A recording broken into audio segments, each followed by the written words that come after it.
सबसे इम्पॉर्टेंट चीज़ ये है कि पेंडेमिक के दौरान दिल्ली सरकार ने आदेश दिए हुए हैं कि कोई भी स्कूल फीस नहीं बढ़ाएगा और ट्यूशन फीस के अलावा कोई फीस चार्ज नहीं करेगा। उसके बावजूद स्कूल ने फीस बढ़ा दी है।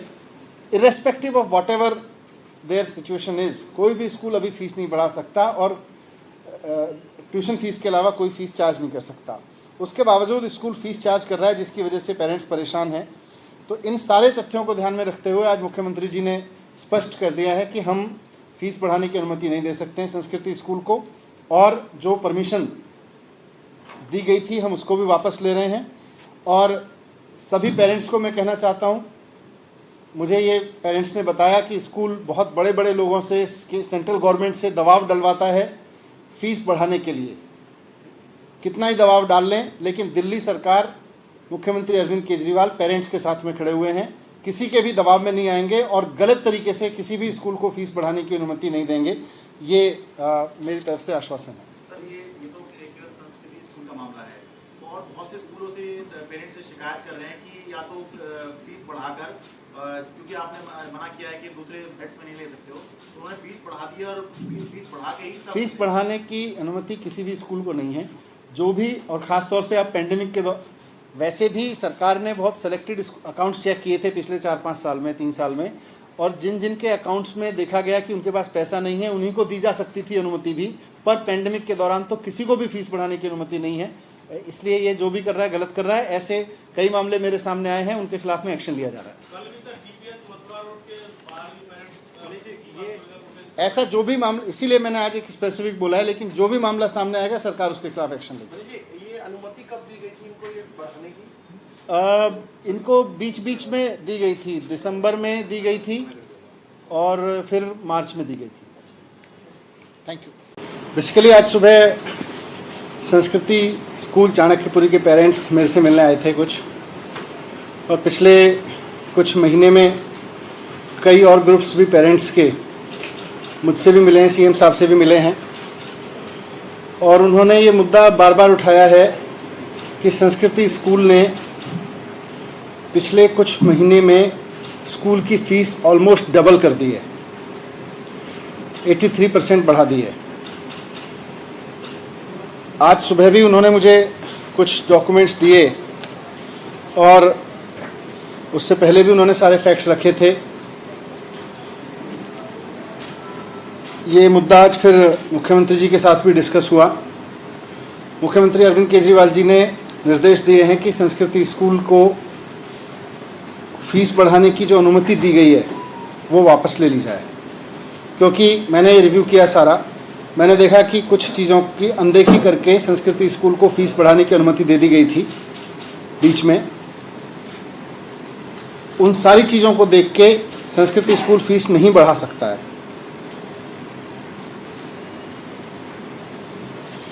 इसलिए आज मैंने भी ऑर्डर कर दिए हैं कि अब संस्कृति स्कूल को जो फीस बढ़ाने की अनुमति दी गई थी उसको वापस ले लिया जाए, और इसका ऑर्डर जारी किया जा रहा है।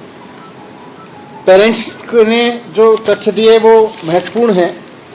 इसमें सबसे महत्वपूर्ण है कि एक गैप होता है, बेस्ट अकाउंटिंग प्रैक्टिसेस की एक टर्मिनोलॉजी है जो सब जगह यूज़ होती है।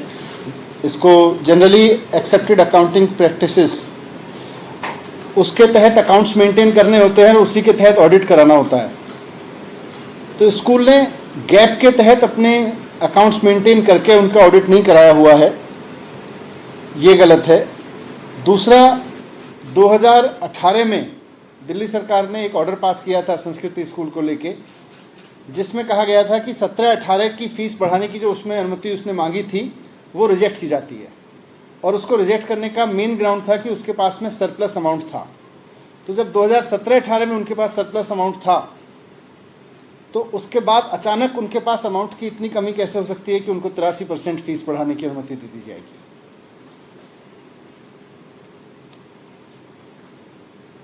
17-18 का अकाउंट्स का उनका जो फीस का प्रपोजल था फीस बढ़ाने का, उसको रिजेक्ट करते हुए दिल्ली सरकार ने उनको कई निर्देश दिए थे अकाउंट्स मेंटेनेंस के, पेमेंट्स के। इसी में ये भी कहा था कि जो 7th CPC है, 7वां वित्त आयोग के हिसाब से टीचर्स को सैलरी देने का मसला है, वो आप आने वाले बच्चों पे इस तरह से फीस के ऊपर नहीं ला सकते जबकि आपके पास में सरप्लस है। तो आप सरप्लस का इस्तेमाल करके 7th पे कमीशन दें टीचर्स को। टीचर्स का 7th पे कमीशन नहीं रोक सकते हैं और उसको फीस बढ़ाने से लिंक नहीं कर सकते। ये बात कोर्ट के ऑर्डर्स में भी कई बार आ चुकी है। तो उनको कहा गया था कि बचे हुए सरप्लस का इस्तेमाल करके 7th पे कमीशन दें। स्कूल ने उसको फॉलो नहीं किया।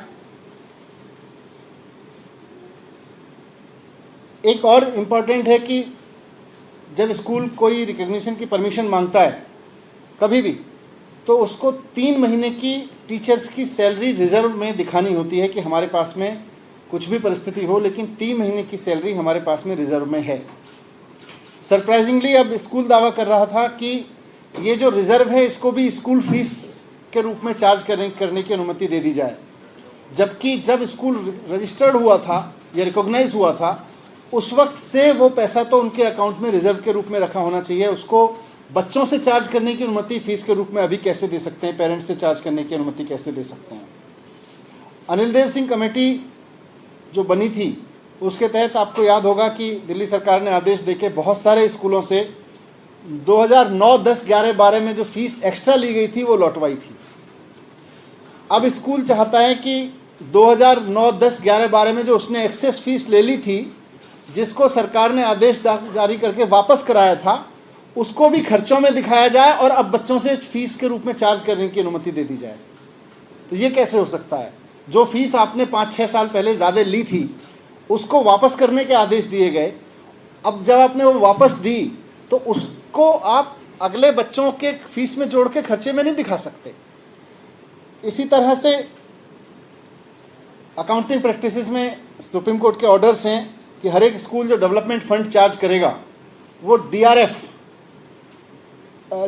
के नाम से, DFR के नाम से अलग अकाउंट में जमा कराएगा। स्कूल ने DFR में अपने अकाउंट में डेवलपमेंट चार्ज तो लगातार चार्ज करता रहा लेकिन DFR में जमा नहीं कराया था। DFR अकाउंट अलग से नहीं खोला था। सरकार ने जब 2017-18 में उनका ऑडिट किया तो उनको आदेश दिए कि आपको DFR में आपको ये पैसा जमा कराना पड़ेगा, तभी इसको फीस के रूप में कंसीडर किया जाएगा। उसके बाद से उन्होंने खोला, लेकिन उनकी डिमांड थी कि जो हमने पहले डेवलपमेंट के नाम पे पैसा इकट्ठा किया उसको सरप्लस ना माना जाए, उसको DFR में मान लिया जाए। तो वो तो ऐसे सुप्रीम कोर्ट के ऑर्डर के बाद नहीं माना जा सकता। इसी तरह से और भी कई कमियां हैं इनके पास जिसकी वजह से इनको फीस बढ़ाने की अनुमति नहीं दी जा सकती है।